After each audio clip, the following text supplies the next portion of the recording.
que nous sommes, qui sont les moindres de tous les serviteurs de Dieu. Cela prouve que vous avez la crainte de Dieu et que vous aimez Dieu.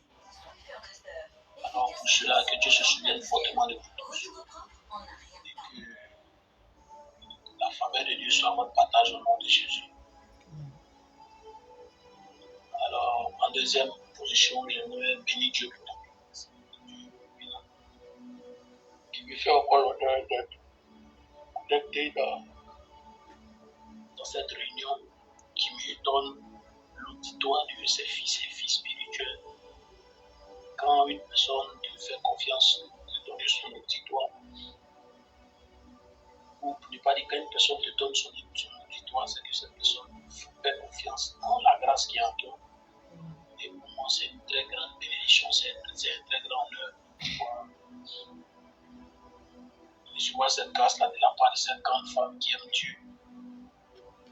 Et ma prière que l'Éternel se souvienne fortement d'elle. La faveur de Dieu soit sur elle. Que Dieu de toute grâce, que Dieu de toute opportunité se souvienne d'elle au nom de Jésus. Amen. Amen. Désolé pour ma voix, comme je le disais au début. Je suis un peu bousculé avec ma santé parce que les mois passés, j'ai beaucoup enchaîné les programmes, fait des choses. Ça entraîne un agissement sur moi. Et c'est là que le programme est tombé. Donc, je ne peux pas. Je suis obligé de faire l'effort d'être avec vous. Amen. Amen. Avant que nous puissions commencer, j'aimerais que nous renouvions une lettre. Cette lettre-là, c'est le meilleur. C'est le Saint-Esprit. Sans le Saint-Esprit, il est impossible que nous sommes de pouvoir faire des choses, même de pouvoir parler. La Bible dit, c'est le Seigneur Jésus qui dit ça à ses disciples. Quand vous serez devant les tribunaux, ce n'est plus vous qui parlez, ce n'est pas vous qui allez parler. Donc, ce qui sous-entend que quand nous sommes devant un auditoire, quand nous sommes devant des personnes, et nous décidons de parler de la part de Dieu, ce n'est pas nous qui parlons, mais c'est le Saint-Esprit en nous qui prend la parole. Alléluia. C'est pourquoi je veux que tous ensemble nous puissions prier. Je sais que pendant que le frère est en train de modérer, ça a été déjà fait. Je veux encore que nous prions, nous disons Saint-Esprit, de glorifier Jésus. Je veux que nous ayons Saint-Esprit d'agir puissamment. Élevons la voix, prions Dieu. Prions Dieu. Baradagada la shayana makude develi shayana revele develi shabre develi kabara develi shayana manuske vede rezege deli shabe develi nevelu safalua de deva radoshe develi kaparushe de imenu shebre de kavali shebe develi shayana ma eragado shevele subre de kanunte levai Ripaya Tariana Malushe de Gesubre de Gava, Ebelubre de Valibre de Diamando Shebre de Gava, Rasuske Felicia Yanamanose de Gava, Rabba de Veleshania Subre de Gava, Rede Velika Palushe de Gavalunte de Gava, Raprazude de Velisha Mayane de Velusava, Ratayana Makunde de Velisha Yadava, Rakayana Masuze de Velishka Padava, Rebedege de Lika Parushe de Gava, Lika Yano Shebre de Goshayana Manose de Ve, Lika Yakayante de Libre de Velishaya, Rasuze de Gava, dans le nom de Jésus-Christ. Amen. Amen. Alors que Dieu vous bénisse, nous vous soit béni. Amen. Que Dieu se souvienne de toi fortement et que la grâce de Dieu soit sur toi. Amen. Amen. Alors, avant de commencer la deuxième partie de mon thème, nous allons faire d'abord ensemble un récapitulatif pour pouvoir ramener ce qui a été dit hier concernant le vase des premiers-nés. Car le thème de ce séminaire, c'est le vase des premiers-nés et des derniers-nés. Comme je le disais hier, je vais parler sur les premiers-nés. Et la servante de Dieu va parler sur les derniers-nés. Et hier, dans mon allocution, le Saint-Esprit m'a conduit et m'a poussé à dire à tout le monde que les premiers-nés sont généralement des gens que Dieu emmène dans une famille pour une mission. Mais la mission phare de tout premier-né, c'est de pouvoir survenir aux besoins d'une famille. Et le thème qui a été donné, c'est le vase des premiers-nés et des derniers-nés. Moi, le sous-thème qui m'a été inspiré par le Saint-Esprit, c'est les premiers-nés ou les deux dimensions des premiers-nés. Amen. Amen. Parce que dans un premier-né, il y a deux dimensions. Vous devez savoir que quand nous sommes premiers-nés, la grâce qui est sur nous doit nous emmener à pouvoir connaître le devoir de pouvoir subvenir aux besoins des familles. Donc, le rôle d'un premier-né, comme je le disais hier, est-ce qu'on m'entend bien? Ok. Le rôle d'un premier-né, c'est de pouvoir subvenir aux besoins de sa famille. C'est pourquoi je prenais l'exemple sur Adam. Je dis que la prééminence ou le premier-né a toujours deux dimensions. Il y a deux dimensions dans la prééminence. Il y a la dimension physique et il y a la dimension physique que nous avons parlé. Mais ce soir, nous allons parler sur la dimension spirituelle de la prééminence. Amen. Amen. Et je disais que Adam était le premier-né, mais dans la dimension physique. C'est pourquoi quand Dieu a fait Adam, le but pour lequel Dieu a fait Adam, c'était pour que Adam puisse cultiver la terre. Adam devait cultiver la terre parce que dans sa cultivation, les animaux et tous les êtres qui étaient avec lui dans le jardin devaient dépendre de lui. C'est pourquoi il a été celui-même qui a nommé les animaux. Donc Adam est le premier-né de Dieu dans le domaine physique. Et le rôle de tout premier-né dans le domaine physique, comme je le disais tantôt hier, c'est de subvenir aux besoins de la famille. C'est pourquoi tous les premiers-nés sont combattus, parce que le diable sait que les premiers-nés, leur devoir, c'est de subvenir aux besoins de la famille. Ça, c'est la première dimension des premiers-nés. Mais ce soir, je vais parler de la deuxième dimension des premiers-nés, qui est la dimension spirituelle. Vous allez remarquer que dans chaque famille, quand Dieu a fait une famille, il a toujours appelé, il a toujours mis la prééminence dans deux dimensions. La dimension dont nous avons parlé hier, c'est la dimension physique. Mais la dimension dont je vais te parler ce soir, c'est la dimension spirituelle. Je commence mon enseignement. Dieu a envoyé Adam en tant que premier-né dans la dimension physique. Mais la Bible dit Jésus est le premier-né. Jésus est le premier-né. Mais dans quelle dimension? Parce que si on veut parler de premier-né, Jésus n'est pas le premier-né de Dieu. Le premier-né de Dieu, c'est Adam. Parce que Adam est appelé fils de Dieu. Adam, lui, il est appelé fils de Dieu. Amen. Amen. Jésus est appelé fils de l'homme. Mais Adam, lui, est appelé fils de Dieu. Donc, Adam est le premier-né de Dieu dans le domaine physique. Mais Jésus est le premier-né de Dieu dans le domaine spirituel. Mais quel est le rôle du premier-né dans le domaine spirituel? Le rôle du premier-né dans le domaine spirituel, c'est de faire entrer le salut dans la famille. Dans chaque famille, Dieu choisit toujours un premier-né, mais dans le domaine spirituel. Le premier-né du domaine spirituel a un but, c'est de faire entrer dans cette famille-là le salut.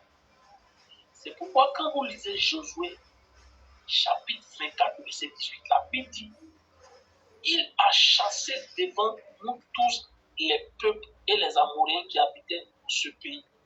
Nous aussi, nous servirons l'Éternel car il est notre Dieu. Quand tu lis le verset 15, la Bible dit, et si vous ne trouvez pas bon de servir l'Éternel, choisissez aujourd'hui qui vous voulez servir, ou les dieux que vos pères au-delà du fleuve ou les dieux des Amoréens dans le pays desquels vous habitez. C'est là Josué dit, moi et ma maison, nous servirons l'Éternel. Parce que le rôle du premier-né dans le domaine spirituel, c'est d'amener lui et sa maison à servir l'Éternel. Le rôle du premier-né dans le domaine spirituel, dans une famille, est d'emmener toute la famille à servir l'Éternel. Quand vous allez lire Ésaïe chapitre 58, la Bible dit, je lis Ésaïe 58, le rôle du premier-né dans le domaine spirituel. Je lis Ésaïe 58. Ésaïe 53, pardon. Ésaïe 53, parce que comment le premier-né dans le domaine spirituel est entré dans son la Bible dit, il s'est élevé devant lui comme une plante faite, comme un végétal du sol, une terre desséchée, il n'a ni beauté ni éclat pour attirer nos regards sur notre plein rien, méprisé, abandonné de tous, comme habitué à la douleur, à la souffrance, il n'a aucun doute. On commence à dire des choses, on dit des choses, on dit des choses. Vous allez comprendre que quand Dieu dit ces choses-là, au verset 6, pardon, on va lire au verset 5, la Bible dit, mais il était blessé pour nos péchés, brisé pour nos iniquités. Le châtiment qui nous donne la paix est tombé sur nous. Et c'est par ces maîtresses que nous nous sommes guéris. Nous étions tous errants comme des brebis, chacun suivait sa propre voie, et l'Éternel a fait tomber sur nous l'iniquité de nous tous. Écoutez-moi, quand tu es le premier-né d'une famille dans le domaine spirituel, ce que je vais dire va te choquer. Quand tu es le premier-né d'une famille dans le domaine spirituel, tous les combats de la famille tombent sur toi.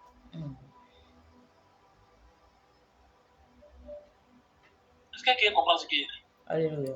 Quand Dieu te choisit dans une famille en tant que premier-né, tu peux avoir ton parcours, tu peux avoir ton dessin, tu peux avoir des programmes, des plans. Vous devez savoir que quand Dieu te choisit en tant que premier-né, c'est qu'il décide de te transférer les combats de la famille. Parce que tout premier-né dans le domaine spirituel est un combattant. En un seul mot, il est le représentant de la famille dans le monde des esprits. C'est pourquoi, comme Jésus, il est le premier-né des hommes dans le domaine spirituel, la Bible dit il intercède pour nous auprès du Père. Parce que le rôle du premier-né dans le domaine spirituel, c'est d'intercéder pour la famille. Et je t'annonce que toi, tu es le premier-né de ta famille dans le domaine spirituel. Pourquoi? Parce que quand tu es premier-né dans le domaine de ta famille dans le domaine spirituel, Dieu d'abord fait de toi quelqu'un qui reçoit Jésus-Christ dans ton cœur. Tu es le point de gravité et le centre de conversion de ta famille. Tu es la personne qui a compris la volonté de Dieu. Tu es la personne qui a accepté de marcher avec Christ dans la famille.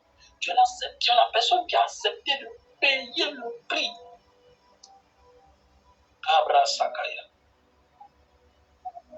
Tu es la personne qui a accepté de marcher dans la volonté de Dieu, de payer le prix dans les choses de Dieu. C'est l'un des signes qui prouve que dans votre famille, tu es le premier-né.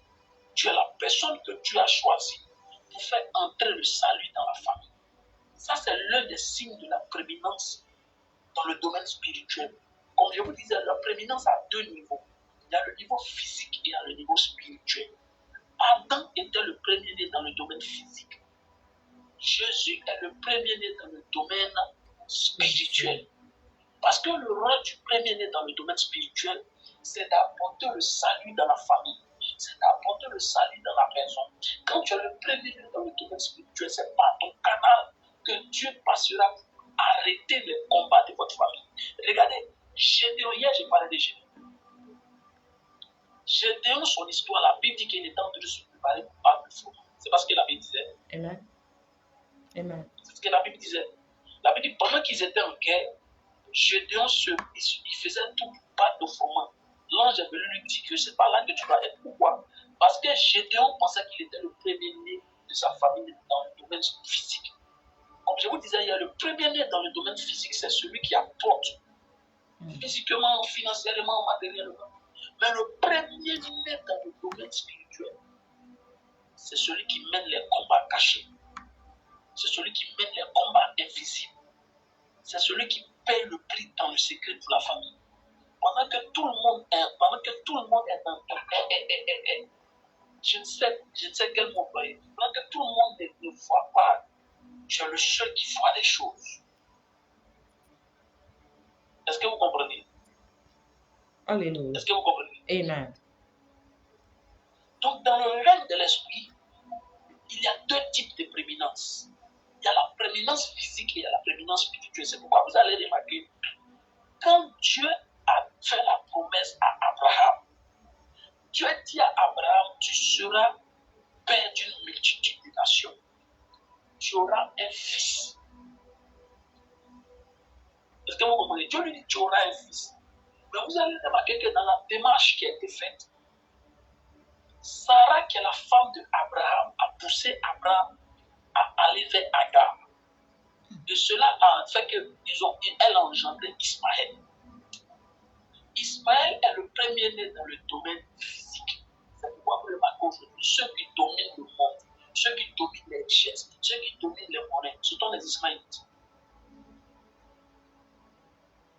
Qui c'est ça? Ce sont les Ismaélites, les musulmans, ce sont les Ismaélites. Parce qu'ils ont reçu la prééminence physique. Ils ont reçu la prééminence physique. Maintenant, regardez une chose.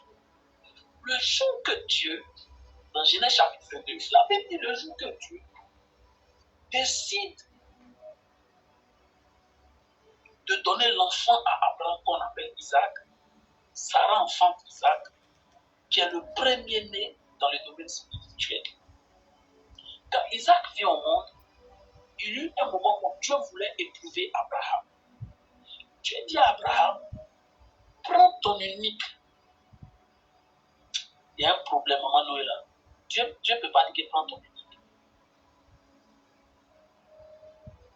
Est-ce qu'on me comprend? Amen. Dieu dit à Abraham, prends ton unique. Celui que tu aimes, Isaac. Normalement, je ne sais pas si c'est l'erreur dans l'U-second, je ne sais pas qui en erreur, ou c'est Dieu lui-même qui en erreur. Mais Dieu dit à Abraham, prends ton unique. La question que tu me poses, est-ce qu'Abraham, quand on dit unique, c'est-à-dire que tu as un seul enfant? C'est ça ou c'est pas ça? Amen, amen. C'est ça. Quand on dit ton unique, là, ça veut dire que tu as un seul enfant. Mais quand Dieu dit à Abraham, prends ton unique, Abraham n'a pas un seul enfant Dieu. Abraham a déjà eu un fils avec Agar, donc tu ne peux pas dire prends ton unique. Tu dois dire prends ton deuxième fils qui s'appelle Isaac.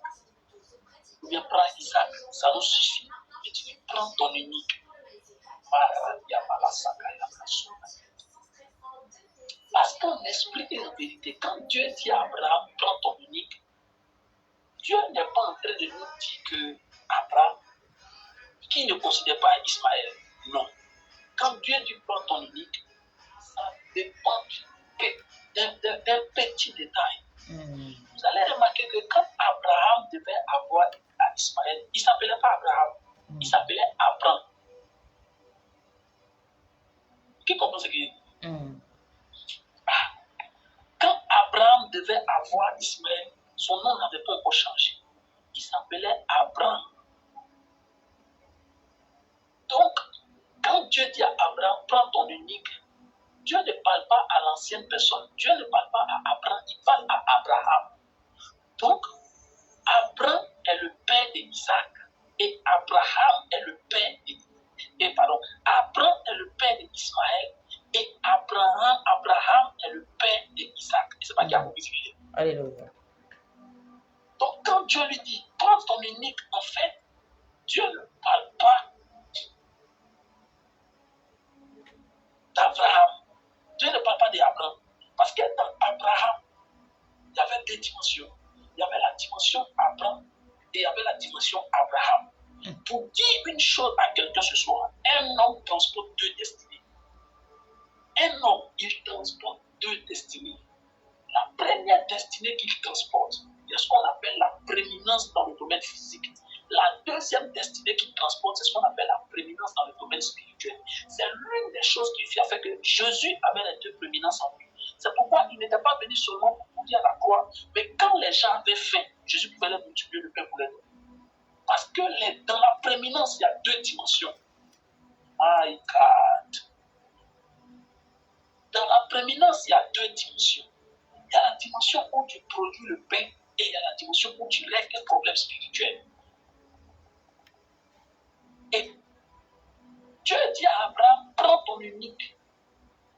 Mais quand Dieu disait ça, Dieu est en train de dissocier parce que Abraham a eu Ismaël quand son nom n'avait pas encore changé. Mais il a eu Isaac quand son nom a changé. Parce que dans la vie d'un homme, il y a deux dimensions. Il y a la dimension de la prééminence physique et il y a la dimension de la prééminence spirituelle. La prééminence physique, c'est là où tu dois répondre aux besoins physiques de la femme. Mais la prééminence spirituelle, c'est là où tu te tiens à la brèche dans le règne de l'esprit pour la femme, afin de voir tes frères et tes sœurs recevoir Jésus aussi comme toi, afin que tu sois sauvé aussi. La prééminence spirituelle a un but, c'est d'emmener toute la famille à la conversion. C'est pourquoi Josué dit, moi et ma famille, moi et ma famille, nous servirons l'Éternel. Vous devez savoir qu'enfant de Dieu, Amen. c'est nous qui avons reçu Christ dans nos différentes familles. C'est parce que Dieu a décidé de faire de nous la prééminence. Parce que Dieu a décidé de faire de nous les prémices de notre famille. C'est par notre canal que le salut doit entrer dans nos familles. J'ai un problème avec nous, les pasteurs. Nous savons nous occuper des âmes dehors. Nous savons prêcher l'évangile aux gens dehors. Mais on ne sait pas comment faire que nos frères et sœurs, nos parents, nos mères, nos frères qui nous suivent dans la famille. Remarquez, on a des enfants dehors, on a sauvé des gens dehors par l'œuvre du Saint-Esprit. Mais chez nous, à la maison, il n'y a pas de salut. Je prie que le salut entre dans nos différentes familles, par notre canal. C'est le signe qui prouvera que tu es en train de réussir ta mission. Oui. C'est le signe qui prouvera que tu es en train de réussir ta mission. Kababa Sopani. Shadalagarada Shaka. Shakalara Kakayate Rebisanti. Paradia Santalabra. C'est le signe qui prouvera que nous sommes en train de réussir. Parce que dans la prééminence, il y a deux dimensions. Il y a deux dimensions. La première dimension, c'est la dimension où on répond aux besoins physiques. Mais la deuxième dimension, c'est la dimension où on répond aux besoins de Dieu dans la famille. Le plus grand besoin de Dieu dans une famille, c'est la conversion des âmes. Si c'est toi qui as reçu Christ dans ta famille, si c'est toi qui es attaché à Christ dans ta famille, je te dis que tu es le prémisse de Dieu dans ta famille. C'est par ton canal que tes frères et tes soeurs doivent connaître Jésus. Arrêtons de garder les âmes dehors pendant que chez nous à la maison il y a la bénédiction. C'est nous qui sommes les prémices de Dieu dans nos familles. Prémices de Dieu. C'est nous qui sommes les prémices de Dieu. Écoutez, je lis rapidement la parole. La Bible dit, il nous a engendrés selon Jacques chapitre 2 verset 18. Écoutez bien. Il nous a engendrés selon sa volonté par la parole de la vérité. La Bible dit, à tous ceux qui l'ont reçu, elle leur a donné le pouvoir de devenir enfants de Dieu. Donc, quand nos parents se sont mis ensemble, papa et maman se sont mis ensemble, qu'ils ont fait des choses, et que l'aîné de la famille est venu, c'est lui qui est le premier-né de la famille. Ça, c'est dans le domaine physique. Mais dans le domaine spirituel, Dieu va décider aussi d'engendrer un premier-né qui ne vient pas pour régler les problèmes physiques de la famille, mais qui vient pour régler les problèmes spirituels de la famille. C'est pourquoi la Bible dit à tous ceux qui ont reçu par la sémence de Dieu, qui fait de nous les premiers-nés de Dieu dans nos familles. Qui fait de nous les premiers-nés de Dieu dans nos familles. À tous ceux qui l'ont reçu, qu'elle leur a donné le pouvoir de devenir enfants de Dieu. Donc, tu es le premier-né de Dieu dans votre famille. Et ta mission phare, c'est de régler les problèmes spirituels. Je répète, c'est de régler les problèmes spirituels. Il dit, Jacques chapitre 1, verset 18, il nous a engendrés selon ça, par la parole de la vérité. La parole de la vérité que tu as reçue, qui est Jésus-Christ. Le salut que tu as reçu, qui est Jésus-Christ. Dieu a permis que tu reçoives cette parole parce qu'il voulait t'engendrer. Il voulait faire sortir de votre famille son premier-né, qui allait venir voir les problèmes spirituels qui sont dans la famille, afin que toi, tu sois celui par qui les choses soient réglées. C'est pourquoi à la fin du verset, il dit, il nous a engendrés selon la volonté, selon sa volonté, par la parole de vérité, afin que nous soyons en quelque sorte les prémices de ces créatures. Nous soyons les prémices de ces créatures. Tu es le prémisse de Dieu dans ta famille. Tu es la personne que Dieu, tu es le prémisse de Dieu dans ta famille. Et je dis toujours, quand tu es le prémisse de Dieu dans ta famille, tu viens arrêter les hémorragies spirituelles qui sont dans la famille. Tu viens pour arrêter les hémorragies spirituelles dans ta famille. Il y a une hémorragie spirituelle dans ta famille qui dit qu'on ne doit pas enfanter. Comme toi, tu es le prémisse de Dieu. Écoute-moi, je vais te choquer. Tu vas te choquer. Quand tu es le prémisse de Dieu dans la famille, s'il y a une hémorragie ou une malédiction dans la famille, ce n'est pas ton canal que la malédiction va s'arrêter. Ce n'est pas ça, ce n'est pas un prière. Ce n'est pas au Shabbat. Non. Toi-même, tu deviens le témoignage de cette malédiction. On voit que tu es la première personne par qui cela a été brisé. C'est pourquoi la Bible, dans l'Apocalypse chapitre 2, verset 2, la Bible dit plus longtemps qu'à cause du sang de l'agneau. Et à cause de quoi? À cause de quoi? À cause de quoi? De la puissance de leur témoignage. De la puissance de leur témoignage. À cause de la parole de leur témoignage. Amen. Parce que quand tu as la prééminence spirituelle de votre famille, ce ne sont pas des prières qui font, ce ne sont pas des prières qui font ta prééminence, c'est le témoignage que tu as. On dit dans la famille, on n'enfante pas. Tu es la première personne par qui là, on n'a pas d'enfant. On dit dans la famille, on ne voyage pas. Tu es la première personne par qui on voyage. On dit dans la famille, on ne devient pas milliardaire. Tu es la première personne par qui on devient milliardaire dans la famille. Parce que, écoutez-moi, un robinet propre ne peut pas donner de l'eau sale. Un robinet propre ne peut pas donner de l'eau sale. Si tu as la prééminence dans la famille, l'eau qui doit couler dans la famille passera par toi. Donc ça veut dire que ta vie sera d'abord un témoignage avant que les gens de ta famille soient des témoignages. Je vous donne un témoignage. Pour moi, dans ma famille, personne ne se marie. On se marie pas. Dans ma famille, on ne se marie pas. Quand je me suis converti à l'église, je dormais à l'église. Je cherchais Dieu. Et Dieu m'a parlé clairement. Il m'a dit, toi, je n'ai pas ton canal, je vais arrêter cette hémorragie. Et tu te marieras très jeune. Je me suis marié à 24 ans. 24 ans. Quand j'ai fini de me marier, mon père s'est marié. Même mon petit frère de 18 ans s'est marié. Mes soeurs, mes cousines se sont mariées. En Europe, par-ci, par-là. Parce qu'en esprit et en vérité, quand tu es le premier-né spirituel de votre famille, tu deviens le signe. C'est pourquoi la Bible dit, Dieu dit à Isaïe, toi et tes enfants, vous serez des signes en Israël. Je prophétise que je déclare, tu seras le signe du million et du milliard dans ta famille parce que tu es le premier-né de Dieu. Amen, amen. Alléluia. Parce que tu es le premier-né de Dieu. Tu seras le signe de l'enfantement parce que tu es le premier-né de Dieu. Tu seras le signe de la gloire dans ta famille. Écoute-moi. Quand on est premier-né, la gloire passe par nous. Ça doit passer par nous obligatoirement. Un premier-né, c'est quelqu'un qui est le signe de la gloire de Dieu. Je vois ta vie être le stop des hémorragies. Vous savez, dans toutes les familles, il y a des malédictions. Mais le seul par qui Dieu peut passer pour arrêter cette malédiction, c'est le premier-né. Pas le premier-né dans le domaine physique, mais dans le domaine spirituel. Et toi et moi, nous sommes des premiers-nés. La Bible vient de nous dire que dans Jacques chapitre 1, que nous avons été engendrés par la parole de la vérité, afin que nous soyons en quelque sorte les prémices de ces créatures. C'est nous qui n'avons pas les prémices, nous ne sommes pas les premiers-nés. C'est nous qui sommes les prémices de Dieu dans nos familles. Le témoignage ne passera pas par le témoignage passe par nous. Nous sommes des panneaux. C'est par nous que le témoignage passe là, obligatoirement. C'est par nous.